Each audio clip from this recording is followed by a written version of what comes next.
Welcome back, ladies and gentlemen. This will be another short, quick podcast. Just a quick rundown of what just happened. Michigan with another great victory. In my opinion, their most impressive win of the season. That's going to be controversial, but I'll explain why in a second. Took on Purdue tonight, in West Lafayette, in Mackey Arena. Tough place to play. Undoubtedly one of the toughest places to play in the country, in my opinion. Obviously, no fans, but Purdue is a hot team coming off of four straight victories. Sorry about that. I'll turn that off. Let's see if I can turn that off. Purdue's coming off four straight victories, including a win at Ohio State, who had been one of the hottest teams in the Big Ten prior to their loss against Purdue. And Michigan just shut Purdue down tonight. Defensively, it was domination. 53 points Purdue finished with. That's one of their lowest scoring outputs of the season.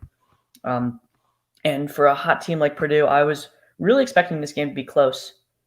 From the jump, though, Michigan took a 14-4 lead and kind of held a 7-point lead throughout the first half, ending the half up 34-21, and just kept Purdue at bay for the most part in the second half.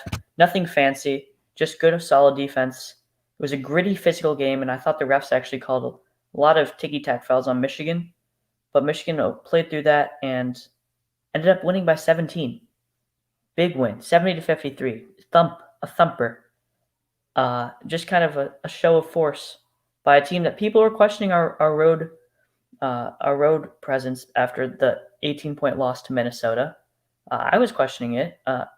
Michigan on the road this year hasn't been that great. A 4-point win over Penn State being our other road game. Not too convincing there, but I think this was quite convincing. And let's dive into the box score now. Best player tonight, that man right there, Isaiah Livers, Mr. Steady, Mr. Strong.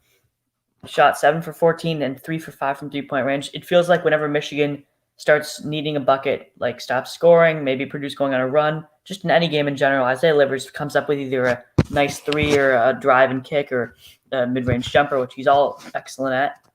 Finished with 22 points tonight. Too short of his career high, which is somehow only 24. And he's one of the best shooters in the country, in my opinion. Free throw shooter at 90%. Just a great overall player. I hope he gets a shot in the NBA. And I would vouch for him to any team, but obviously I'm not going to be doing that. I think he could fit in the NBA, and he's a great college player. Let's move down the line. Hunter Dickinson came on a little strong in the second half after a really rough first half. Trevion Williams and Zach Edey of Purdue, which we'll talk about in a bit, both held him in pretty well in check for the most part of this game. He didn't play a ton of minutes, got in a little bit of foul trouble, had 2 illegal screens, finished with 4 fouls. But 10 points and 10 points and good defense, I'll take that any night of the week of Michigan's winning by 17. Now let's go to Franz Wagner, who I thought played one of his worst games of the season tonight. Not much to talk about here. He drove. He couldn't really hit a shot. Was 0 for 3 for threes. Had 2 turnovers, 3 fouls. 8 points, but he still filled up the stat sheet with 7 rebounds, 5 assists, and 3 steals, as well as a block. So when Franz isn't shooting well, he's still playing good defense. He's still a leader on this team, and he's still important to have on the floor.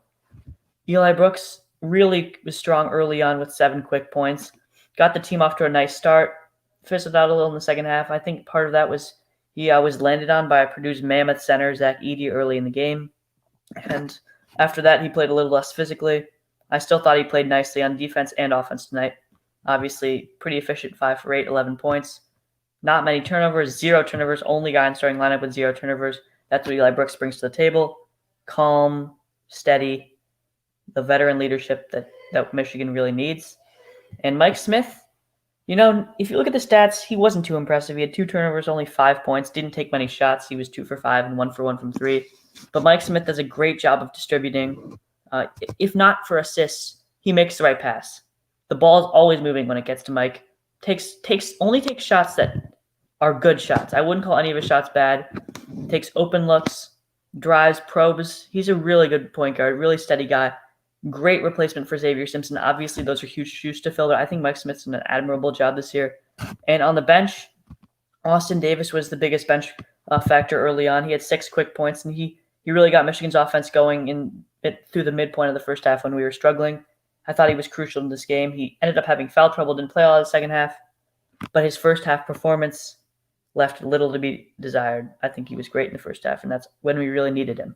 Now, Brandon Johns and Shawnee Brown didn't score a lot, but they played a lot, and their presence was felt throughout the game. I think Shawnee had a bit of a frustrating game from his perspective. He didn't score as much as he normally does, but he's still really great on defense, and I thought Brandon Johns played well tonight as well.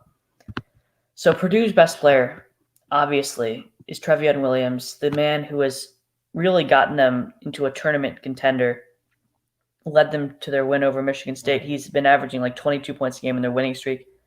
Tonight, just the Michigan front court did a great job on him. He had 14 points, which you look at that, all right, not horrible, and 11 rebounds. But it took him 19 shots to get his 14 points. I'll take that all day. He's their best player. Holding him to 6 for 19 shooting kind of set the tone for the rest of Purdue's shooting, which was abysmal. They finished at 30% from the field and 16% from three. The only one who made a shot was Newman, and he kind of hit two unimportant threes midway through the second half. So I think Michigan's defense really stemmed Purdue's offense tonight. You see the foul numbers. Williams and Jaden Ivey, the star freshman, were both in foul trouble throughout the night. Zach Edey was their most impact player off the bench, I thought. 7'4" and just kind of a presence on defense and rebounding. Didn't look that great on offense, but I think he'll be a force later on in his career at Purdue. Purdue loves these tall centers. Zach Edey fits the mold really well. I can think back to Isaac Haas and Matt Harms. Those dudes were huge, and I think Zach Edey's going to be just like them when he gets a little older. Poll projection for me. I think Michigan should jump to third in the poll, barring any great performances from Villanova or Texas this weekend. I don't think Michigan will jump to third in the poll. I think if Villanova and Texas win, obviously that's an if, not a given. I think Michigan slots in at fifth. I do think they're a better team than Villanova right now, and I do think they would give Texas a great fight. I think they'd beat Texas, actually. So I think Michigan's the third best team in the country. This victory really proved a lot to me about this team. Going to the road against a hot team and just shutting them down like this, even when Dickinson and Wagner didn't play their best, two of our best players, shows that Michigan is a team that has so many different weapons, defensively and offensively, that it's just almost impossible to beat them. Not many teams have come close recently. So with that, I think that'll be the video. Huge win. One of the best wins of the season. Proved so much to me about the strength of this team after a tough loss to Minnesota last weekend. Huge bounce back week with two blowouts against, I think, tournament quality teams. Michigan is the real deal this year. Final Four contender, a top seed line team. I don't think there's much to dislike. Juwan's done a great job. I will note before I get off that turnovers were an issue tonight. Michigan was sloppy with the ball, just laziness. I think that's really easy to clean up in practice. I'm not too concerned about it, considering we're still winning games by 15, 20 points. That's something that come Final Four time could matter, come tournament time could matter. Shouldn't matter too much now. But yeah, clean up the turnovers. Shots weren't actually falling tonight that much. I mean, 40% from 3, 44% from the field, not insanely good. But it didn't matter. The defense was locked down. And if that continues, Michigan is not going to be beaten very often this year. So yeah, go blue, and good night.